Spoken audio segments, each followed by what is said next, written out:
We just got done watching The Wizard of Oz. Yeah. Yes.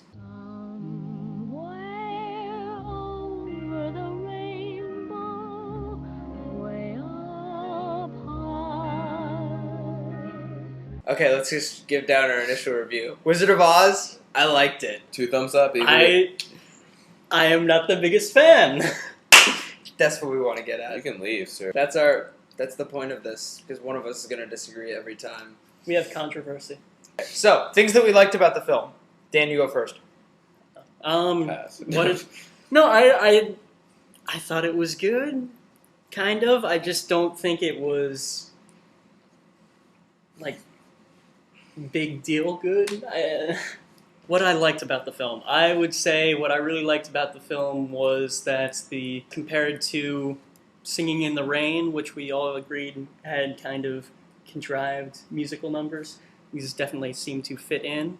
In context, it's definitely pretty major step with the Technicolor aspect, and I do like how they began it with a sort of sepia tone, and then especially when she opens the door onto the sort of magical colored world, it's an effective transition.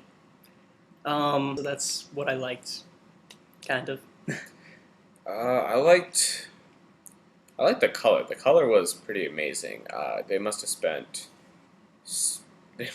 spent so much money on the sets and the costumes. The visual effects was probably what impressed me the most, because at that time that must have been the best special effects there was. And even just looking now at, with what they had, it's pretty impressive. The entire time what I was trying to do, I was trying to figure out how did they do that, because there's only certain things that you could use a projection for, and even the things that, let's say with the witch that was flying.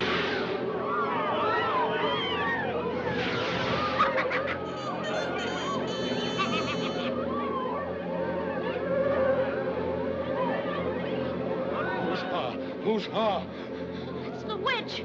She's followed us here. Surrender, Dorothy. They, even if that was a toy prop, it still made it seem pretty realistic now, even with our sense of mind of being able to spot out certain special effects. Totally Photoshop. Photoshop. So what'd you like? I liked, of course, the sets were fantastic, very well done. When she opens the door into Oz, and there's that beautiful scene of the town square with all of the munchkins.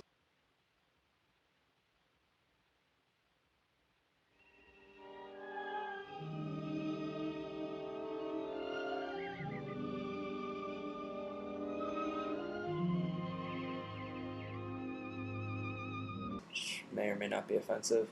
And the river Vertically challenged. And there's the river there, and all the flowers are brilliant, and the colors are vibrant, and the set design is fantastic. I mean, everything as far as visually going on with The Wizard of Oz was unbelievable. I don't think that the dialogue or the interaction between characters perhaps lived up to what you're looking at. There's a lot more in the plot than I thought there was going to be, because I thought it was a very simple story generally of just getting to the wizard and then finding out that you had more than you did. But they did it in a very convincing way. So, yeah, I liked it. There were some parts that I thought were shaky, but I liked it. At the core of it, Wizard of Oz is a kids' movie, and it's supposed to teach values to kids, and they did that through a quest. And basically, they're all trying to reach this goal of the wizard, but what they don't realize is that they had it. What they're trying to get from the wizard at the very end, they had it all along. Yeah, I don't think it's a kids' movie, though. I'm going to have to disagree with you there. Really? I don't think it's a kids' movie. It's not aimed. I don't think it's a family movie.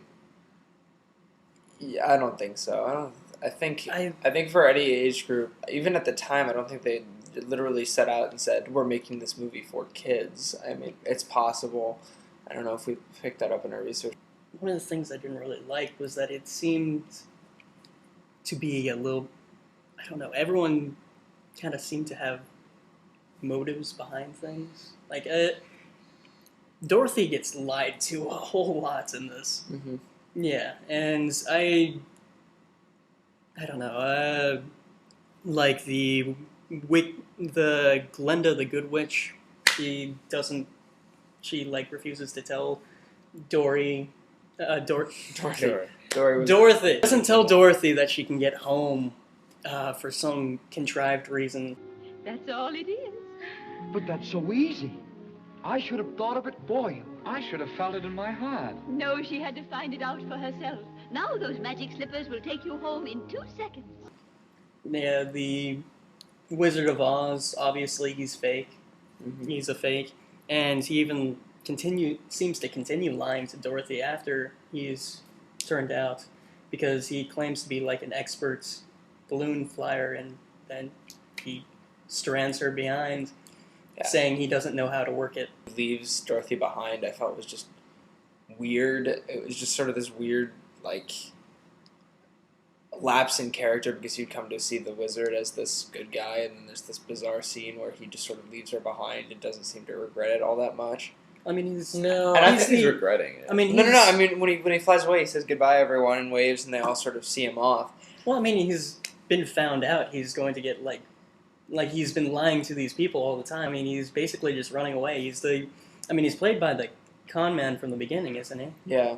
Oh, he like promises Dorothy and the lion and the Tin Man and the Straw Man like all these wonderful things, and then he basically just gets them to go and solve a problem for him that he couldn't solve himself. Yeah. And then basically just appeases them with, "Oh, you've had it all along."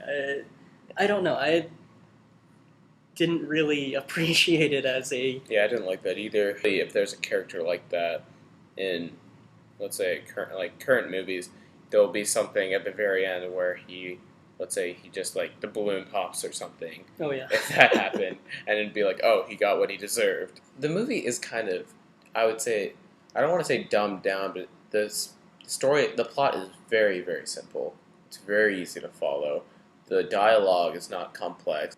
I think that because The Wizard of Oz is easy to follow, there's not a lot going on, but I don't think that's a bad thing. I think that's I'm not. I think that's sort of what makes it so charming. There's a lot that goes on.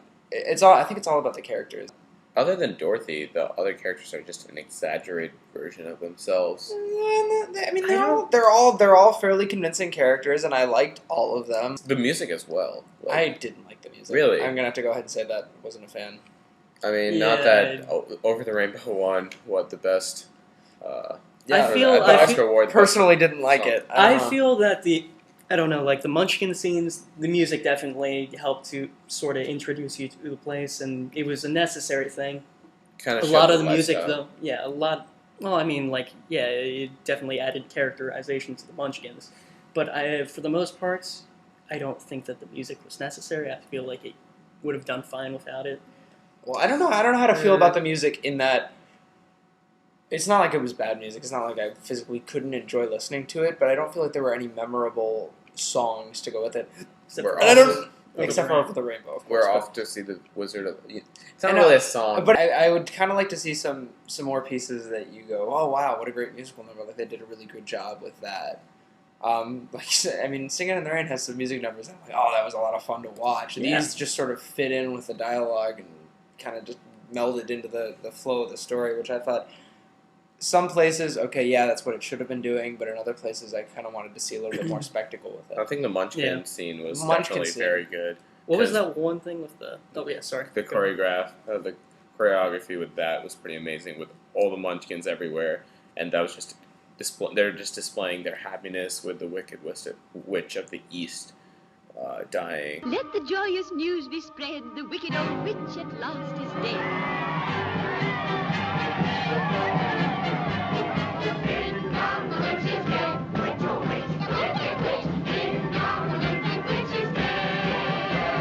But, let's say little parts, like when they find the Tin Man, that was just kind of... There was that one scene with, the lion, the King of the Jungle song. That was weird. That was highly unnecessary. When she said to the Scarecrow, I like you, I think, the most. Yeah, Well, that was a weird line for me because it seemed like I always grouped those three together as the Tin Man, the Lion, and the Scarecrow, and you just sort of, the three that she's walking along with, and then for some reason the Scarecrow has special importance, kind of confused. Was there me. supposed to be like some emotional connection between her and the guy that the Scarecrow represents? Yes, that same thing. Before everything happened, they seemed to have some closer connection. Wait, didn't it even say that they were cousins? Never mind. Nobody can see the Great Oz, not nobody, not know how. Technicolor, as opposed to let me look Super it up real secret quick. special fancy color. Technicolor, which is I think is still used today, but obviously a more advanced version. It uses cyan, magenta, and yellow, which basically lets you see all the colors throughout the rainbow. Throughout the rainbow. Fun fact. Oh, wait. What about the hanging scene? Oh, the hanging scene. Yeah, It's totally a bird. Yeah, wait. There's a myth that in the scene right after they meet, what is it? Is it the Tin Man? The Tin Man. They meet the Tin Man, In the and they get forest. to fight with the Wicked Witch of the West, and they get really angry, and they realize that they're happy and they're still going to the Emerald City, so they head off on the Yellow Brick Road. We come to see the wizard, the wonderful Wizard of Oz. Here he is, a wizard, if ever a wizard was. If ever a wizard was, the Wizard of Oz is one because of the wonderful things he does. And there's like a split second, not a split second, it's actually a couple seconds, like 10 seconds where they're on the Yellow Brick Road and going out of sight. And there's like some weird movement in the background, and there's this whole urban rumor that it's a munchkin who hanged himself. I'm betting somebody just at a dinner party was like, "Oh, I bet somebody hanged himself," and then somebody went, "Oh my God, somebody hanged themselves." Like there's And so the urban legend spread, and then it the turns Munchkin. yeah, The Munchkin. There was a Munchkin who was in love with a other lady Munchkin who And was then- probably very pretty, but she didn't love him back. and then he hanged himself on set. All of our research shows that this is totally and completely false, and it's actually just a bird that they hired for this. Apparently, the producers thought that Oz would look a lot more exotic if they had just random birds walking around. So that's actually just a bird or a crane in the background that they got from the zoo to spruce up their picture. It's not a hanging person at all. It's obviously a bird. It's pretty much a bird that we actually all agreed while we were watching that it looked more like a bird than a hanging person. So I mean, there was wings and stuff. Yeah, and So- midgets don't have wings. I mean, munchkins. Overall thoughts? I liked it. I mean, I kind of think you're required to like it because it's a famous movie, and famous movies don't get famous for no reason. Yeah, I definitely enjoyed it. It was a very relaxing movie. It required it required focus, but not concentration, like heavy concentration. It was a very feel-good film because at the end, you're just like, oh, we're in Kansas and everything's going to be okay. So I enjoyed the movie and I was impressed by it. Dan, All right. for your cynical view. I thought it was good looking at it in context. I am not the biggest fan, and I don't think it really deserves all the recognition that it gets. As coroner, I must cover. I thoroughly examined her, and she's not only merely dead, she's really most sincerely dead.